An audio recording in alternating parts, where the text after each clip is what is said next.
Hello everyone. In this video, I am going to be showing how to make a horror game, similar to Roblox Piggy.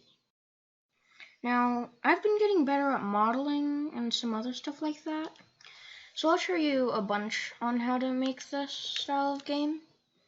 But if you want more, you can always hire other people or look at servers, such as GnomeCode server.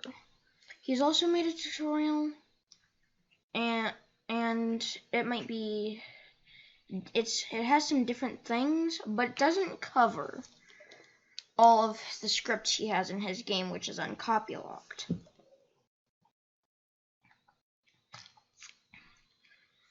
And at a point, it just becomes a devlog.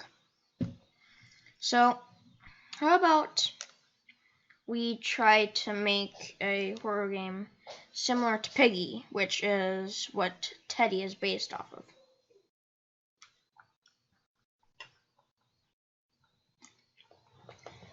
Let's go. So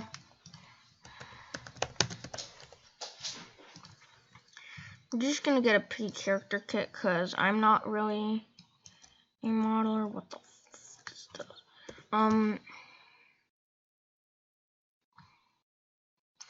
I think I actually have something. That's Tower Defense Simulator.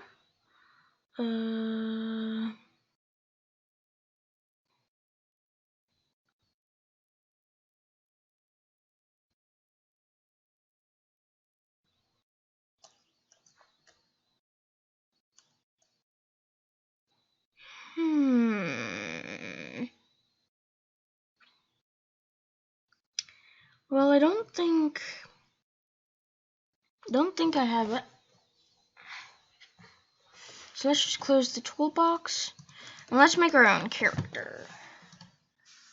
So plugins, now avatar, rig builder, R6,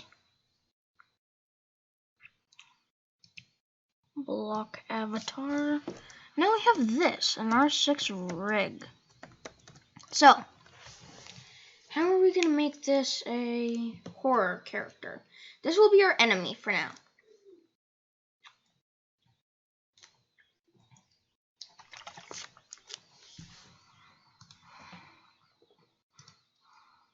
I'm just going to get a scary face.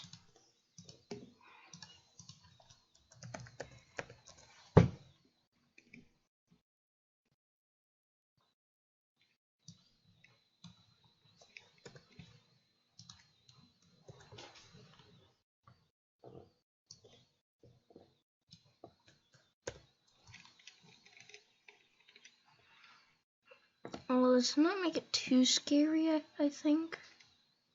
I'm not gonna do that one.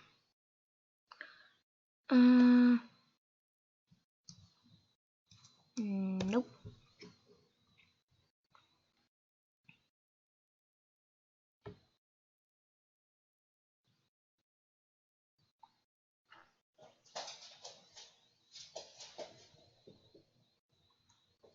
I think I'm just going to do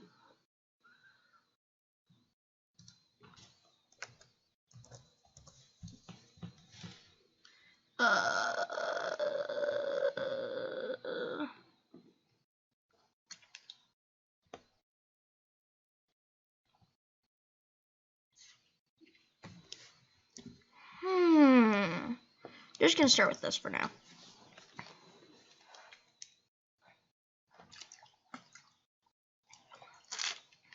So this will be our enemy. Okay. Now let's make a simple. I'm gonna group this as a folder. Rename map. The benefits with a folder, which might also be something that people might not, well, developers might not like exactly, is that you can click And as a model, it just selects the entire thing, but as a folder, it selects the individual part, which makes it easier for making maps. So now to our enemy. We're going to start scripting. So we're going to do a wait of 15 seconds before the enemy starts working. Now, we are going to want pathfinding service, game get service, pathfinding service, function pathfind2.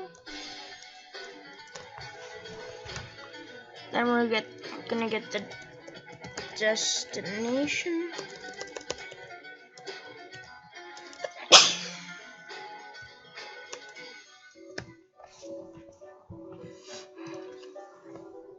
Then local path equals pathfinding create path.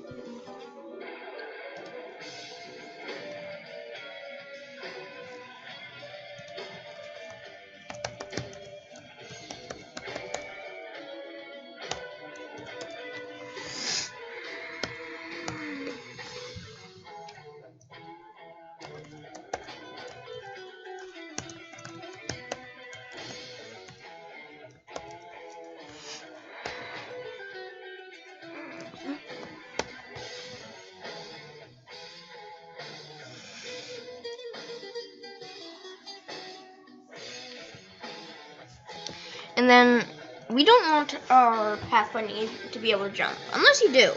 So I'm going to script it so it can. Patient can jump equals true. Now, you can always set agent can jump to false if you don't want the pathfinder to be able to jump. Then I'm going to add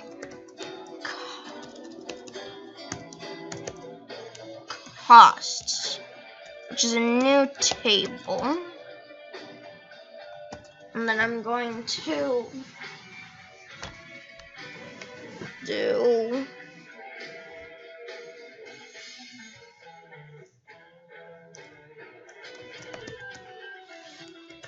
can't move.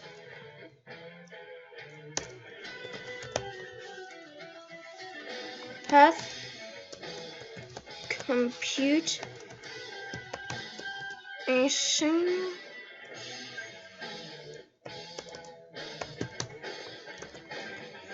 and then we'll do script.parent.humanoid.report.position, comma, and then the destination. I just gotta make sure this transparency is equal to 1. Good.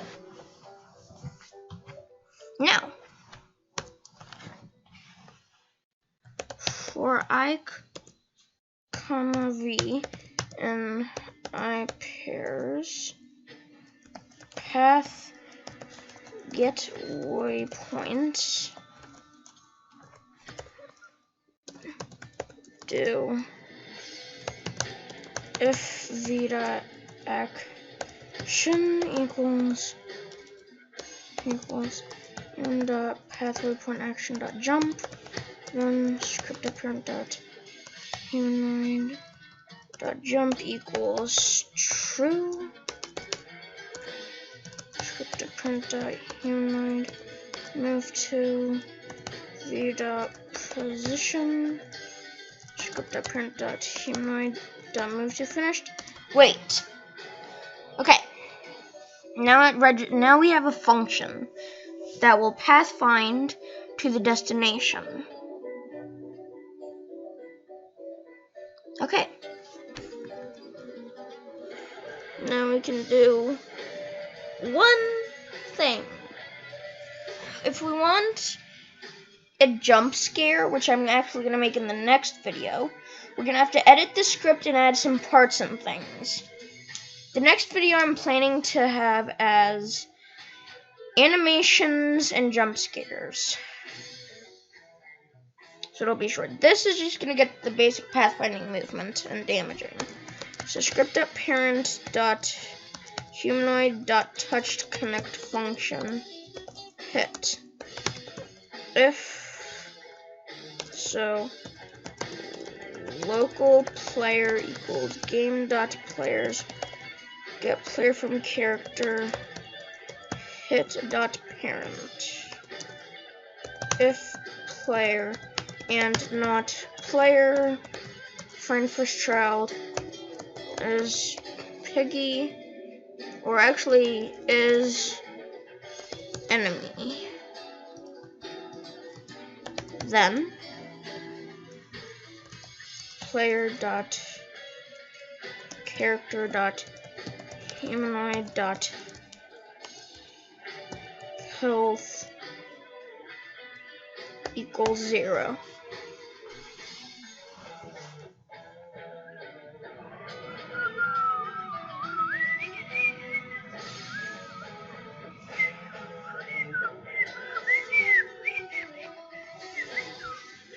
So now we need some more things. So this is our map.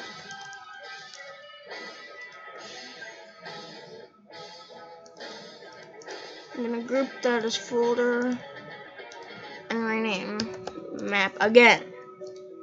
Now I'm gonna add a folder, name random waypoints.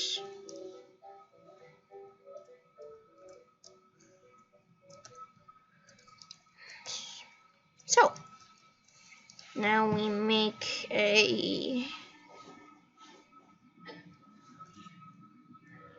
part, scale it 2111, king cleared off, anchored true, grab it and move it all the way over here, set the transparency to 1.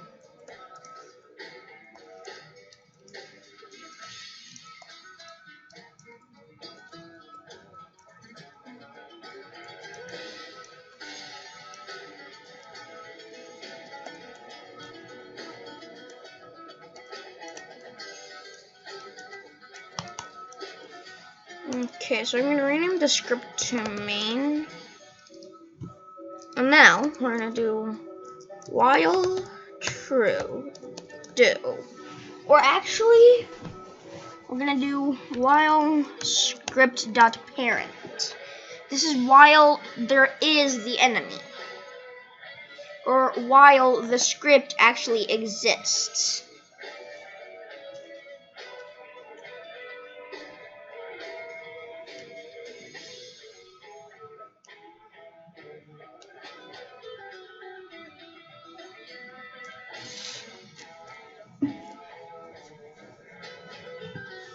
So then we're gonna do wait. Now we're not gonna put anything in this bracket. Now we're gonna do local target equals find nearest player. Now we don't have that function, so function find nearest player.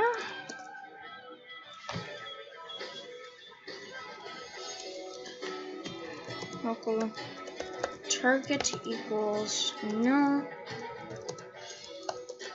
Local max equals. So let's say our monster has 15 studs of range, of sight. Actually, no. How big is the bottom of the map? What we can do the top of this to see. 56 studs. So how about 23.56789.345? Okay, that's an oddly specific number, but I'm fine with it. For I, player, ni pairs game.players get players do if player.character and not player find first child is monster, then local just equals script.parent.primaryPort.position minus player.character.primaryPort.position dot magnitude. If dist is less or equal than max, then max equals dist, target equals player.character, and then we return the target.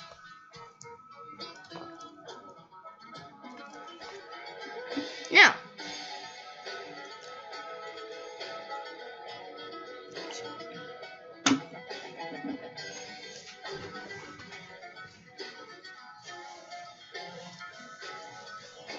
what we are going to do is if target. We need to make sure we do have a target, because if the player is outside of the site, the function will return nil, which is no value at all, basically. So if target, then pathfind to target.primaryPort.position, else pathfind to, then we're gonna do workspace.map.random waypoints, get children, index that at math.round, math.random, 1, number of the waypoints, and then dot position.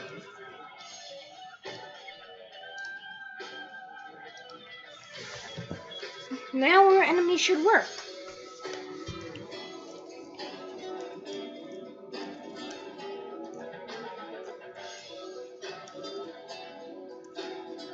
He should not come immediately for me unless he goes to the waypoint that's right here.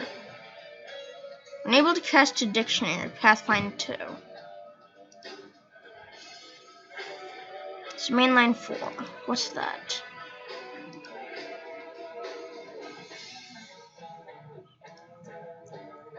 So I guess we're just gonna remove the costs.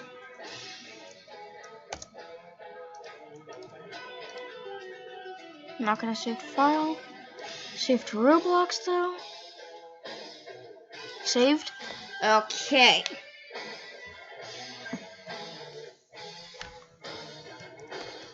I'm gonna head over here.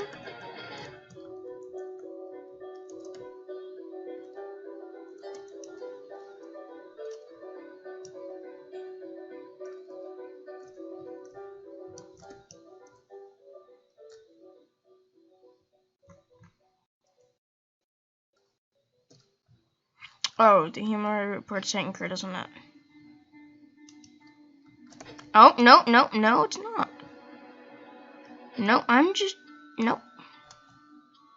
Okay.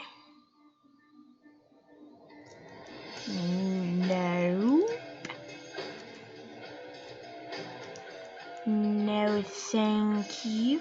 And if we touch him, we die. Good. Now we have a basic monster.